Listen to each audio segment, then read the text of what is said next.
बिस्मिल्लाहिर्रहमानिर्रहीम अस्सलाम वालेकुम। इसराइल ने अल शिफा हॉस्पिटल पर ऑपरेशन शुरू कर दिया है और इसराइल की फौजें दाखिल हो गई हैं और हस्पताल के अंदर असल में इतनी बड़ी इनको नाकामी मिली है, इन्होंने दाखिल होते साथ ही वहां पर तोड़ फोड़ हर चीज उलट पलट कर दी और इनका असल में जो इनको इंटेलिजेंस मालूमात मिली थी वो सारी की सारी गलत निकली। वो इंटेलिजेंस मालूमात इनको ये मिली दिख रहे हैं। इन्होंने अगर जन्नत में जाना है तो यकीन कीजिए कि दुनिया के बाकी तमाम लोग बगैर हिसाब किताब के चले जाएंगे। यानी आप सोचें, जो जालिम है उसका अब हाथ नहीं रोक रहे, जुल्म सह रहे हैं, ये तमाम चीजें हो रही हैं, तो फिर हमारा काम यह है कि फिर भी आप देख लें, शर्म कर लें कि अंदर से डॉक्टर साहब को कह रहे हैं कि आप लोगों के साथ हम जन्नत में मिलेंगे। यानी इतना इमोशनल मैसेज उस बंदे ने दिया है। डॉक्टर्स अंदर से कह रहे हैं कि हम लोग आपके साथ जन्नत में जाकर मिलेंगे, यानी आप भी जाओगे हम भी जाओगे, बावजूद इसके कि उनको पता 57 इस्लामिक मुल्क कुछ नहीं कर सकते। इसराइल ने ऐसा मैनेज अमेरिका के थ्रू किया है, किसी की आवाज निकले ये कुछ चूं भी हो रहा है किसी का। सोचिए जरा, अल शिफा हॉस्पिटल के बिजनेस डिपार्टमेंट के सरबराह आगे से कहते हैं मीडिया से बातचीत करते हुए कि हमें ये नहीं पता कि इसराइल की फौज हमें जिंदा छोड़ेगी या वो हमें खौफजदा करें या हमें निकालना चाह रहे कुछ करें।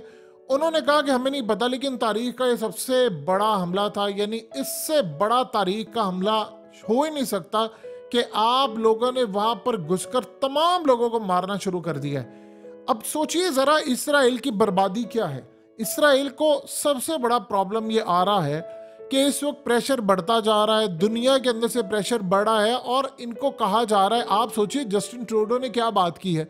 उसने कहा है कि आप जस्टिफिकेशन कैसे दे सकते हैं, आप बच्चों को मारे इसराइल जाकर, आप औरतों को मारे, हस्पतालों के ऊपर बमबारी करें, आप ये तमाम चीजें करें, लोगों को मारे और आप दुनिया को जाकर जस्टिफिकेशन ये देकर आते हैं कि देखो ना कि जी हमने तो मार दिया। उन्होंने कहा कौन सा लॉ कहता है, सारे जंग के भी कुछ असूल होते हैं, लेकिन इसराइल की बर्बरियत ने वो सारे के सारे असूल तोड़ दिए हैं। ये कौन कह रहा है? ये वो बंदा कह रहा है कि जो इंटरनेशनल इस्टेब्लिशमेंट का बंदा है। ट्रूडो कनाडा के जो प्राइम मिनिस्टर है वो इंटरनेशनल एस्टैब्लिशमेंट का बंदा है। जब वो बेजार हो जाएंगे उसको निकाल देंगे, लेकिन वो उठकर ये बात कह रहे हैं। अगर वो इसराइल की बर्बरियत की बात कह रहा है तो मुसलमानों को क्या होगे? कोई नहीं, बस उन्होंने कहा जी ऐसे ठीक है, एक आधा को ट्वीट कर लिया, एक आधा को बयान दे लिया। इसराइल भी यही चाहता है कि मुस्लिम ममालिक सिर्फ हल्का हल्का एक बयान दे दें, हल्की हल्की ढोलकी बजाते रहें और साथ में मुजम्मत जरूर करें। मुजम्मत करें नहीं तो ये शक होगा कि नहीं ये हम पर दबाव। तो आप बताइए कि अगर कनाडा के खिलाफ ये खड़े हो गए, मैक्रन के खिलाफ, पूरी दुनिया के अंदर यूरोप से लेकर यूएस तक हर जगह पर एहतजाज की जो लहर इस वक्त शुरू हुई है वो इसराइल को चैन से नहीं लेने दे रही। और देखिए सबसे बड़ी बात यह है कि एक बात ज़हन में रखिएगा, एक खबर आ रही होती है, आपने उस खबर को दबाना होता है। ये अमेरिका भी करता था। अफगानिस्तान के अंदर अमेरिका ने काम ये किया कि जब अफगान तालिबान ने उनके तैयारे गिराए, उनके ड्रोन्स तबाह किए, उनके लोगों को मारा, और ऐसा एक हमला था कि जिसमें एक अमेरिकी की गाड़ी पकड़ी एक अफगान तालिबान के खुदकुश हमलावर ने, और वो बड़ा था एज में, कोई 40-45 साल, और वो गया, उसने जाकर इनके हेडक्वार्टर पर क्लियर कर ली गाड़ी, और पता ये चला वो अंदर तक घुस गया, उसने जाकर वहां पर गाड़ी उड़ा दी और ये सारा हेडक्वार्टर तबाह हो गया। आप सोचिए जरा कि उसके बाद अमेरिका ने क्या किया। दुनिया इनको कह रही थी तुम्हारी सिक्योरिटी नाकिस है, इन्होंने जाकर आम जगहों के ऊपर लोग मारे और कहा जी हमने 400 तालिबान के लोग मारती हैं। ये इस तरह फिर जाकर आम बंदों को मारे। यही हाल इसराइल कर है। पॉलिसी तो अमेरिका को भी तो सारी इसराइली देता था ना। अब आप सोचिए जरा, जब दुनिया ये देख रही है कि उनके टैंक्स तबाह हो रहे हैं, उनको मारा जा रहा है, बर्बरियत हो रही है, सब कुछ हो रहा है, तो बदले में वो क्या करेंगे? वो करेंगे ये कि आम लोगों को मारेंगे, आम लोगों को दहशत ठहराएंगे, दहशत ज़दा करेंगे। सोचिए आप इस वक्त कैसी सूरत हाल है कि इसराइल ग्राउंड के ऊपर वो चंद हजार लोगों का मुकाबला नहीं कर पा रही, लेकिन वो आम सिविलियन आम लोगों को मार रहे हैं। और उन मुनाफिकों को देखें जरा, चाहे वो मुसलमान हैं, यूरोप के हैं। यूरोप में तो चले सड़कें भरी हुई हैं, इस वक्त एहतजाज जारी है, दुनिया के अंदर एहतजाज हो रहा है। मुस्लिम ममालिक के अंदर क्या है?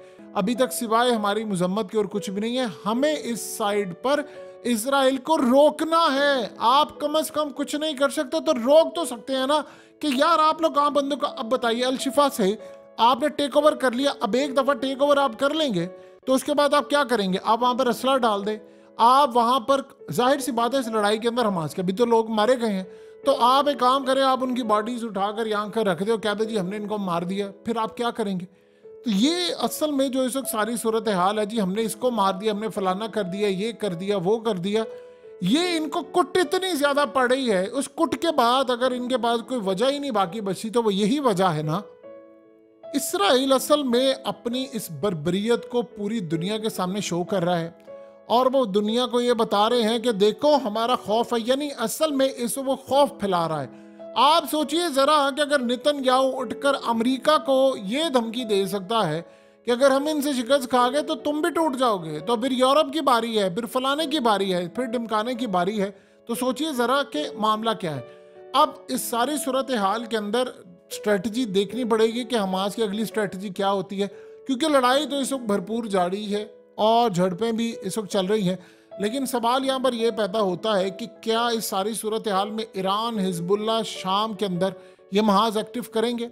उसकी वजह यह है कि इसराइल की फोर्सेस अब अगले लेवल पर जा रही है, तो उनको रोकना है। अगर वो उनको रोकना चाहेंगे तो वो ये प्लान करेंगे कि हम यहाँ से हमला करें, लेकिन इस सारी सूरत हाल में ये भी देखना पड़ेगा कि हमास की रेजिस्टेंस कब तक जाती है। अगर गजा आपके हाथ से निकल रहा है या गजा में वो बहुत ज्यादा, देखिए मार तो पड़ी है, 600 टैंक्स में से आपके 182 तो खत्म हो गए, बाकी रह गए आपके 418, और 418 अगर 3-4 महीने इसी तरह जंग चली तो वो इसीलिए तो वो काम ये कर रहे हैं कि इससे पहले ये टैंक्स ही ना हमारे खत्म होना शुरू हो जाए, बिल्कुल ज्यादा हम इन्हीं टैंक्स को लेकर शिफा से लेकर बाकी जगहों पर जाकर हमला करें। तो लड़ाई अब क्या रुख इख्तियार करती है, इस वक्त शिद्दत आ चुकी है लड़ाई के अंदर, लेकिन रिस्पॉन्स देखना पड़ेगा कि जो प्रॉक्सीज ईरान कहता है या मुसलमानों का या खित्ते का या बाकी ममालिक का, उनका क्या रिस्पॉन्स है ये देखना पड़ेगा, और हालात बताएंगे कि अगला मरहला कितना खतरनाक हो सकता है और किस लेवल का हो सकता है।